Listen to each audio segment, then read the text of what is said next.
Olá! LGBT é a sigla que engloba gays, lésbicas, bissexuais, transexuais, travestis e transgêneros. Uma comunidade vítima de violência, discriminação e incompreensão, como tantas outras minorias no país. Sob o manto da bandeira do arco-íris, eles saem às ruas em paradas que reúnem milhares de pessoas reivindicando os seus direitos. Não querem mais ser considerados doentes ou com transtornos mentais. Querem o que é direito de qualquer cidadão: educação, saúde, trabalho e, principalmente, respeito.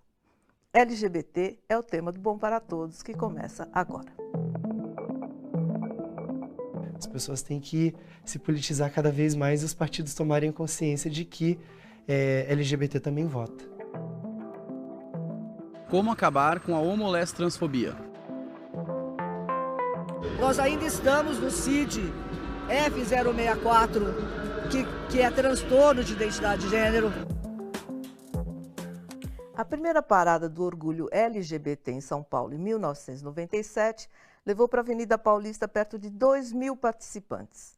Na mais recente, foram centenas de milhares de pessoas.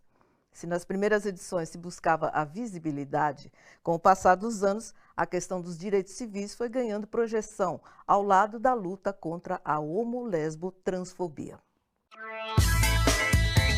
O IBGE, no censo de 2010, apontou que a população homossexual do Brasil é de 20 milhões de pessoas. Mas a bandeira do arco-íris abriga uma sopa de letras. São lésbicas, gays, bissexuais, transexuais, transgêneros, travestis. Segmentos não computados pelo censo. O movimento LGBT é mundial e luta por visibilidade e direitos civis da comunidade. Um dos símbolos desta luta é a Parada do Orgulho LGBT, que acontece em vários países. No Brasil, a Parada de São Paulo existe há 2 décadas e é considerada a maior do mundo.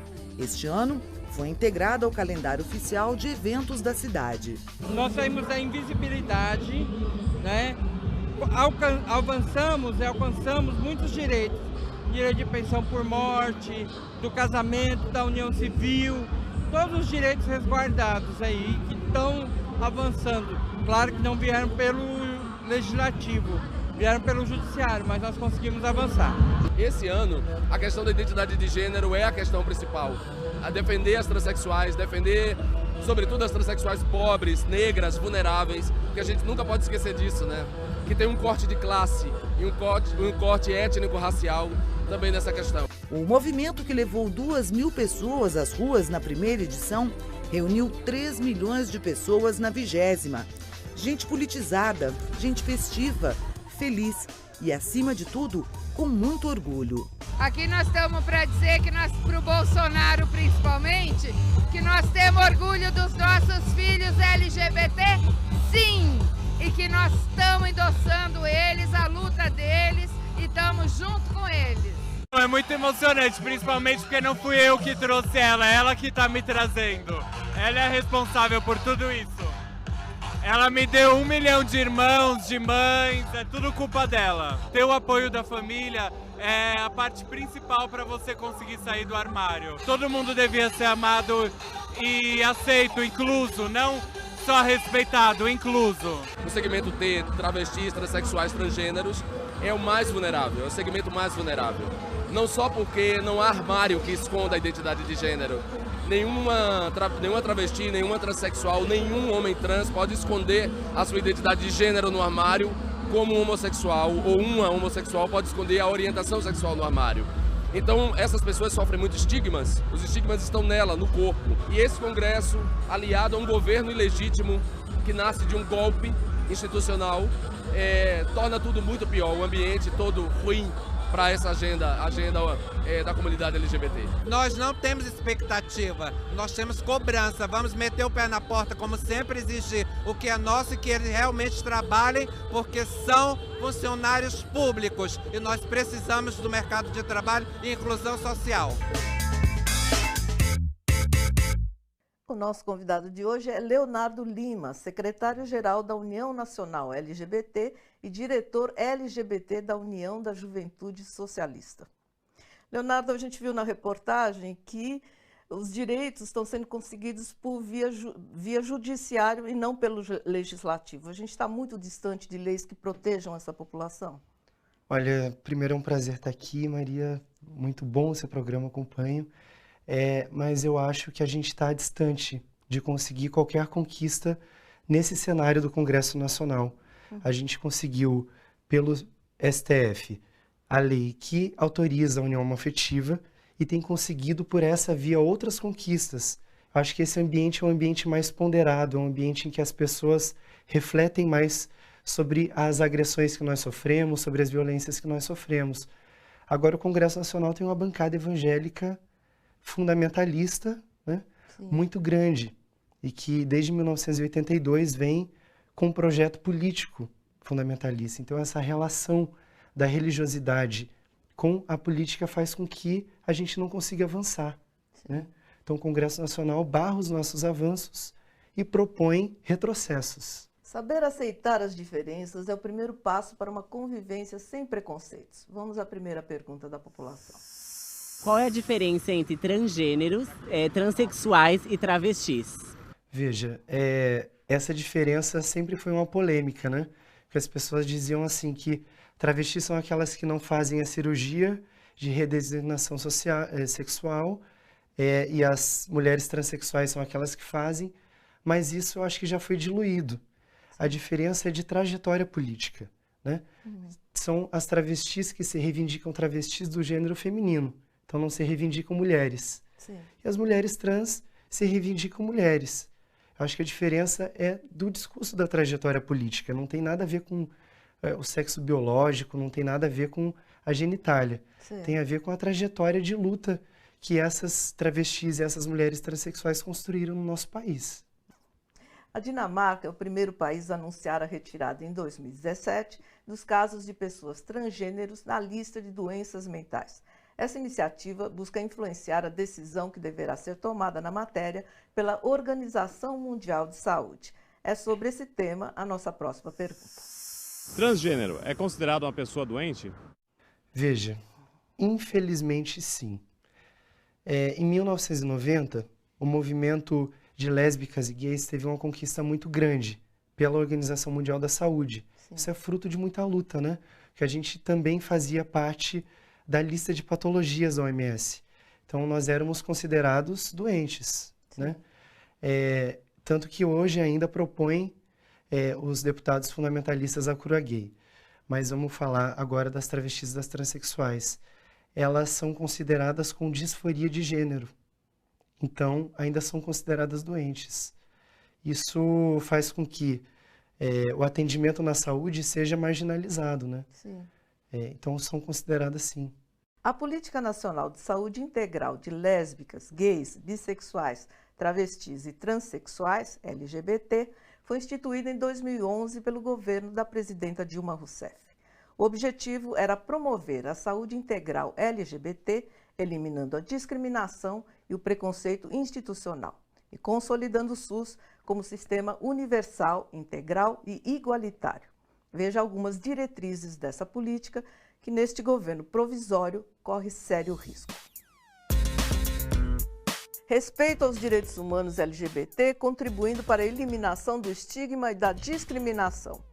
Inclusão da temática da orientação sexual e identidade de gênero nos processos de educação permanente desenvolvidos pelo SUS, incluindo os trabalhadores da saúde, os integrantes dos conselhos de saúde e as lideranças sociais. Fortalecimento da representação do movimento social organizado da população LGBT nos conselhos de saúde, conferências e demais instâncias de participação social. O interino Michel Temer acaba de cortar todas as verbas de direitos humanos, que inclui o enfrentamento à homofobia, e transferir o valor de quase 13 milhões de reais para o seu próprio gabinete. O que isso representa para o movimento, Leonardo? Isso representa um desmonte. Isso é o desmantelamento da nossa conquista, que a conquista do investimento para os direitos humanos foi conquista do movimento social com um governo legítimo que nos representava e nos representa ainda hoje e que respeita a nossa identidade e a nossa orientação. Então, a gente conquistou pela primeira vez uma travesti na Secretaria de Direitos Humanos na Presidência da República e diversos investimentos para conquistar mais direitos para a nossa população. E hoje é esse desmonte, né? Então, o governo interino, provisório, golpista, tem essa característica. É apoiado pelos fundamentalistas, desconsidera a nossa identidade e a nossa luta e não nos respeita. Então, é por isso que ele faz esse corte de investimento e eu não duvido que vai fazer em outras áreas do governo. No próximo bloco, a história de um personagem transgênero que jamais se entendeu como uma menina. Naquela época, dos anos 60, tinha que usar uniforme. Ela botou uma sainha plissada, eu falei, não, eu não vou botar roupa de menina, mãe. Ela falou, lógico que você vai, você é uma menina.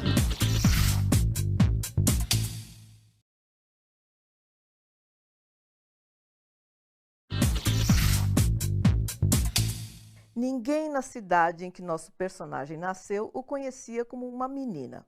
Era como Zezinho, que ele brincava na rua de pés descalços. Isso até chegar a hora de entrar na escola e descobrir que seu corpo não traduzia o seu gênero. O nome feminino da certidão de nascimento ele não revela, não por vergonha, mas para fazer valer o seu nome social. Léo Moreira Sá, cientista social e ator premiado. E surgindo da fumaça, Zezinho viu um gênio. Não era homem, não era mulher, era gênio. E era tão bonito assim, nenhum nem outro. O gênio não disse nada, mas mesmo assim, Zezinho pediu. Gênio, me torna quem eu sou. Eu sempre andei de shortinho, sem camiseta, de pé no chão, brincando com os meninos. Nunca foi questionado, tanto que a própria cidade onde eu morava, onde eu nasci, que é São Simão, me chamava de Zezinho. Mas quando chegou a hora de deixar as brincadeiras na rua e frequentar a escola, Zezinho percebeu que seu corpo não traduzia seu gênero. Eu descobri que eu não era um menino, ou melhor, que eu não era dentro das normas, da heteronormatividade, dentro da cultura, que eu não era quem eu sou, né? Quando a minha mãe veio me trazer, me colocou uma sainha para ir na escola. Para ir na escola, naquela época dos anos 60, tinha que usar uniforme.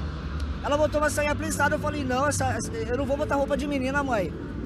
Ela falou, lógico que você vai, você é uma menina. E para que seu corpo combinasse com sua identidade de gênero, Zezinho assumiu o papel de gênio da própria vida. Não foi um processo fácil, mágico. Há 20 anos, iniciou a terapia com hormônio. Fez uma cirurgia para a retirada de parte das mamas e para moldar o tórax. A partir desse momento, a minha vida ela teve um outro rumo, sabe? Eu sou uma pessoa muito feliz, tenho muita paz, coisa que eu não tinha, entende? É maravilhoso. Zezinho cresceu e se tornou Léo Moreira Sá, cientista social e ator premiado, ativista das causas LGBT. Então a gente tem que levar essa informação, coisa que me faltou para a minha geração. Então hoje as novas gerações, elas estão chegando com mais informações, com um outro contexto sociopolítico. Embora o contexto atual não esteja nada bom para nós. Eu acho que isso a gente precisa falar também. O nome social é usado apenas no crachá de trabalho. Os documentos de Léo ainda conservam um nome de nascimento. Ele espera a aprovação da Lei de Identidade de Gênero para fazer a alteração. Eu não mudei, mas eu não mudei por preguiça, porque aí que tá. É um processo burocrático muito grande. Você precisa, inclusive, de laudos. Eu sou contra essa história de laudos.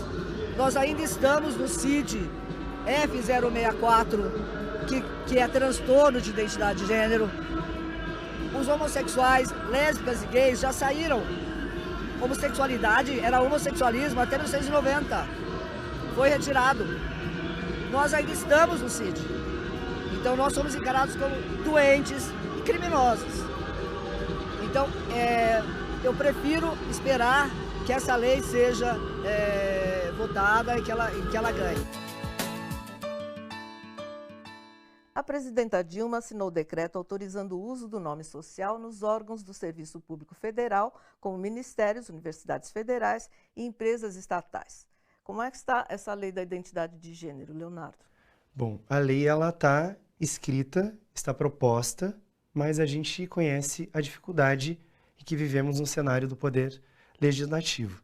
A presidenta Dilma, antes da votação do impeachment, assinou no encerramento das conferências conjuntas de direitos humanos o decreto do nome social. Isso foi uma grande conquista. Sim. Afinal, o nome social é aquilo que nos apresenta a sociedade, ao mercado de trabalho, à educação, a qualquer âmbito do poder público e privado, mas não é tudo. Sim.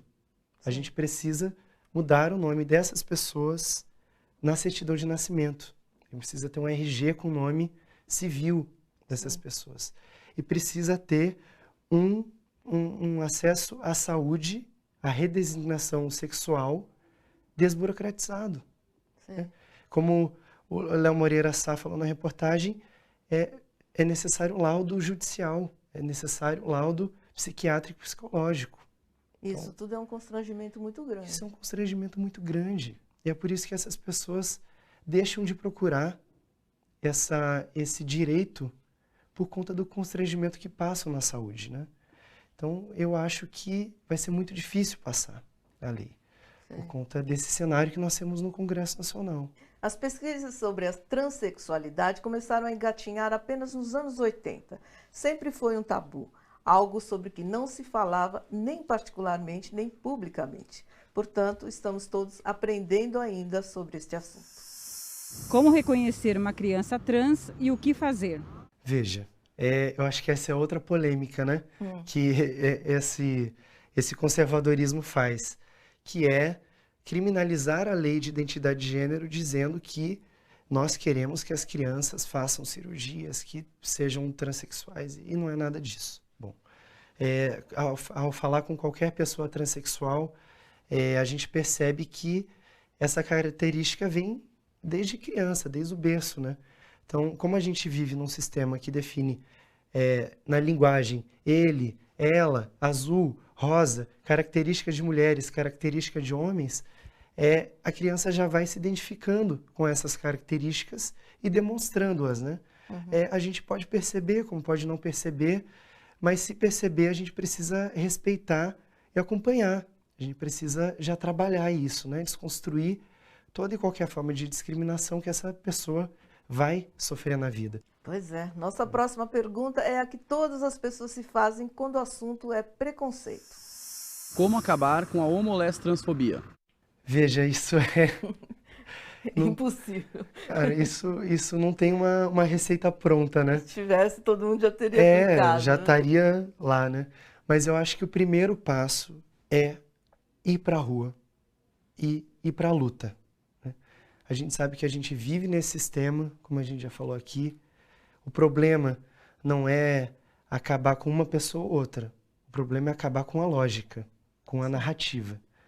Eu acho que a gente precisa, primeiro, se inserir na política, porque quem paga a banda escolhe a música, e a nossa música não é só música gospel. Né? A gente quer escutar funk, a gente quer escutar pop, a gente quer escutar outros estilos musicais. Então, primeiro, a gente precisa estar no campo político. Precisamos nos candidatar, precisamos falar de política. Afinal, nós somos seres políticos, né? Temos demanda na política. Claro. Segundo, eu acho que é pegar o microfone e falar com toda a sociedade.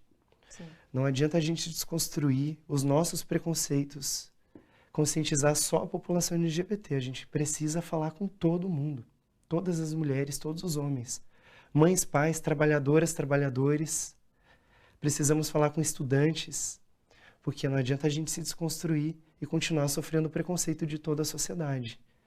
Agora é fácil o LGBT se inserir dentro dos partidos que nós temos agora no país? Olha, essa é uma barreira difícil. Eu acho que os partidos hoje estão avançando nesse debate, né?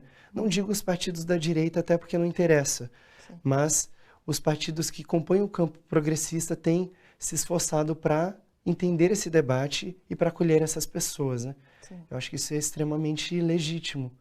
As pessoas têm que se politizar cada vez mais e os partidos tomarem consciência de que LGBT também vota. O site HuffPost Brasil mapeou como cada estado brasileiro trata crimes contra a população LGBT. A maior parte deles não tem delegacia especializada em delitos de LGBTfobia.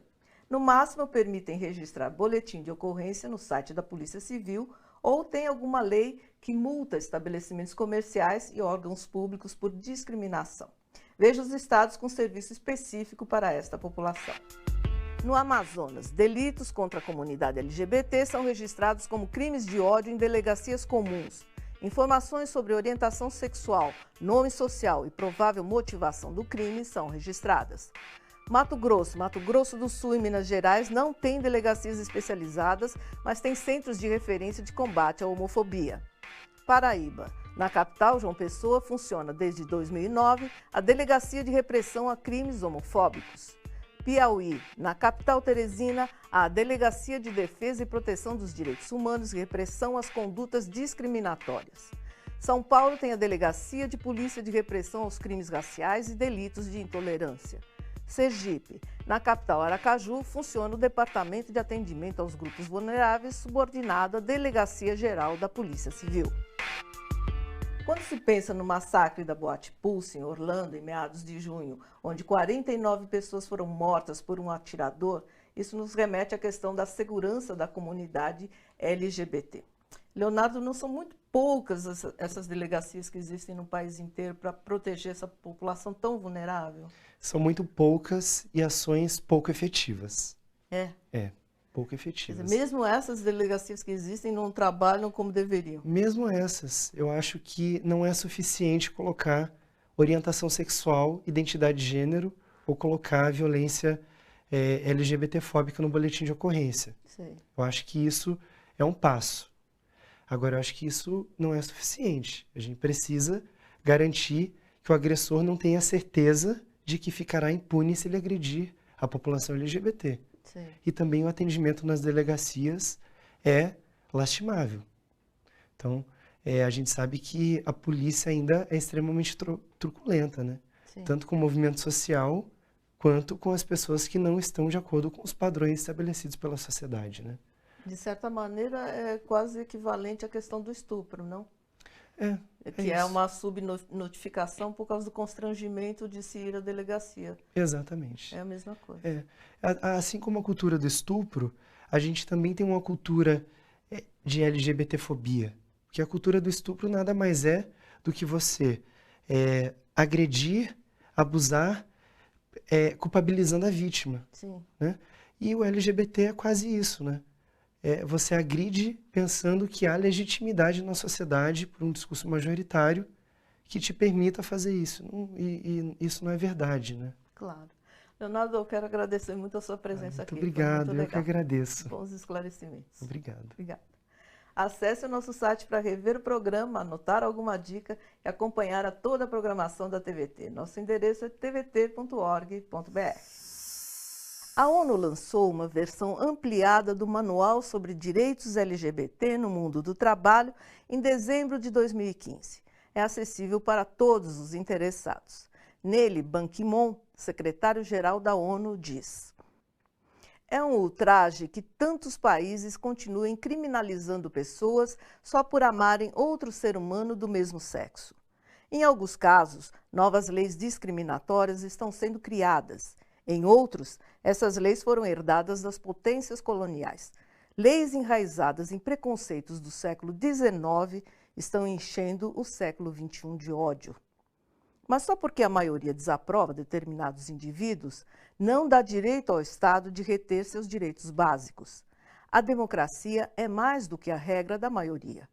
Ela exige defesa das minorias vulneráveis diante de maiorias hostis. Os governos têm o dever de desafiar o preconceito, não ceder a ele. O Bom para Todos fica por aqui. Até a próxima.